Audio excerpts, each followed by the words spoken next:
Melbourne వేదికగా Bharat Australia 4వ test రెండో రోజు ఆట ముగిసే సమయానికి భారత స్కోర్ 164.5 హాఫ్ సెంచరీ 82తో రాణించిన యశస్వి జైస్వాల్ తొలి ఇన్నింగ్స్ లో ఆస్ట్రేలియా జట్టు 474 రన్స్ కు ఆల్అౌట్. ఆసీస్ కంటే ఇంకా 310 పరుగుల వెనుకంజలో భారత్ మెల్బోర్న్ వేదికగా జరుగుతున్న బాక్సింగ్ డే టెస్ట్ రెండో రోజు ఆట ముగిసింది. ఆట ముగిసే సమయానికి భారత జట్టు తొలి ఇన్నింగ్స్ లో 5 వికెట్లు కోల్పోయి 164 పరుగులు చేసింది.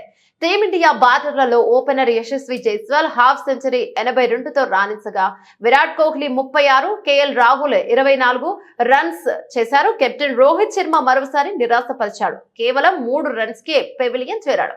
దాంతో టీమిండియా 8 పరుగులకే మొదటి వికెట్ కోల్పోయింది. ఆ తర్వాత కేఎల్ రాహుల్ 24 క్రీజుల్లో కుదుర్చుకున్నట్లు కనిపించాడు. కానీ కమిన్స్ వేసిన ఓ చక్కటి బంతికి క్లీన్ బౌల్ అయ్యాడు. దీంతో భారత్ 51 పరుగుల వద్ద రెండో వికెట్ పారేసుకుంది. ఆ తర్వాత క్రీజుల్లోకి వచ్చిన విరాట్ కోహ్లీ మరో వికెట్ పడకుండా జాగ్రత్తగా పడ్డాడు. మరోవైపు ఓపెనర్ యశస్వి ధాటిగా బ్యాటింగ్ చేసి అర్ధశతకం నమోదు చేసుకున్నాడు. ఈ ద్వయం 102 పరుగుల భాగస్వామ్యం నెలకొల్పి భారత శిబిరంలో ఆనందం నింపింది. కానీ ఆ సంతోషం ఎక్కువసేపు నిలవలేదు. వెంటనే కోహ్లీ కూడా పెవిలియన్ బాట పట్టాడు. ఇక నైట్ కార్చన్ గా వచ్చిన ఆకాష్ దీప్ డౌకౌట్ అయ్యాడు. దీంతో భారత్ 159 పరుగులకే 5 వికెట్లు కోల్పోయింది.